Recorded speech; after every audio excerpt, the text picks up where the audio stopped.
Eliud Kipchoge of Kenya, as you mentioned, ran a 1 hour 59 minute 40 second marathon, but he had, like you said, the prototype shoes, and he had the pace setters. Yeah. I don't know how essential that is, but it seems quite essential. Do you think it's possible? First of all, what do you think about that accomplishment? And he is one of the greatest, if not the greatest, marathon runners of all time. What do you think about that accomplishment? And do you think it's possible to run a 2 hour marathon without any assistance? Yeah, I mean, I think there's no question about it. Regardless of technology, he's world class, if not the best. The I think he could go under 2 hours. Someone equivalent to him could go under 2 hours with the shoe technology. What it'll take is it'll take a fast course, a course that has like very few tangents, because like turning on a course they estimate adds about 1% to the distance. So when we're talking about a marathon, you're getting up to like a quarter mile extra running. That alone could potentially put you down near two flat based on what we're seeing. Because I mean, Kipchoge's got was it 2:01:40, I believe, is his actual world record, where it's actually like certified. So I mean, he's right on the door, knocking on the door there. But yeah, the prototype he had. Since then, they put in a regulation where you can't stack a shoe for the roads more than 40 millimeters. So you can only have so much of that energy returning foam, and you can only have, I think, one carbon plate in there now. So that puts a little bit of a ceiling on that technological thing. But who knows what else will come out in that, and to be honest, who comes out with it? Because the fact that Nike came out with this technology is the reason why it's being allowed to be used. If it would have been like another running company that came out with it, I'm sure the regulations would have been slapped down on it immediately, and they would have probably just thrown it out altogether. It would have been. So there's politics. Yeah. Oh yeah. Well, and I mean you can go super like negative with that and say like, hey, like this is terrible, or this is like super nefarious, when in reality it's like you have a company that has billions of dollars and is interested enough in the sport that otherwise doesn't generate a ton of revenue to pick up a big tab and support like track and field and things like that. But with that, if you want to be the guy who says, yeah, thanks for the millions and millions of dollars, but we're going to, all those years and money you spent on that foam, you wasted it. We're not going to let you use it.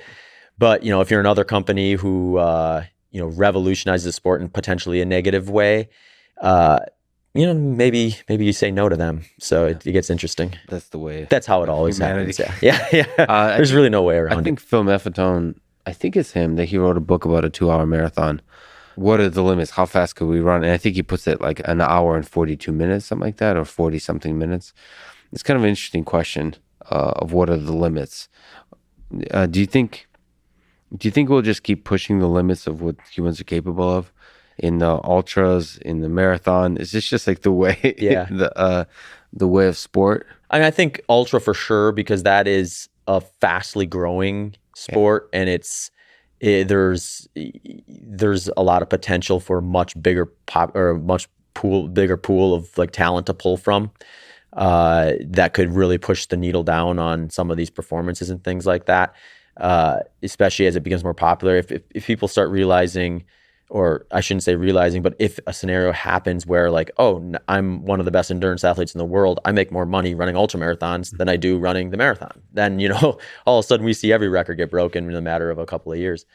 But for the marathon, I mean, it's going to get faster, I think, but like to what degree is so hard to know. Yeah. It's very hard to know. And the 1 hour and 40 minutes seems like that's pretty fast. That's very fast. I mean, for folks, for some perspective there, the current world record is like in the 440s per mile. Per mile. Like just to add a little flavor to that. You're basically sprinting. Yeah. I mean, go out to a track and run one lap as fast as you can, and then reflect on what time you get and realize like the world record for the marathon is that lap at just over 70 seconds per lap. So minute and 10, just over that.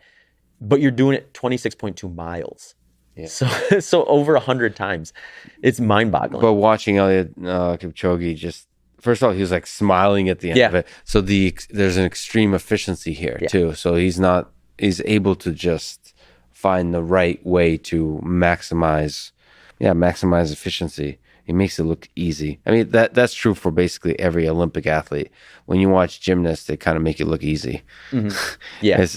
But there's like tens, if not hundreds of thousands of hours behind that training. Yeah. Just to be comfortable enough to even attempt some of the moves they do in gymnastics is mind-boggling. Well, that one is super awesome because how tragic it is. Like one little slip up. Yeah. 4 years of work. And it's all gone. Not just 4 years of work. For many of them, it's like a lifetime of work. And they're teenagers. And like they dedicated everything to it. That's what makes the pursuits of humans so fascinating.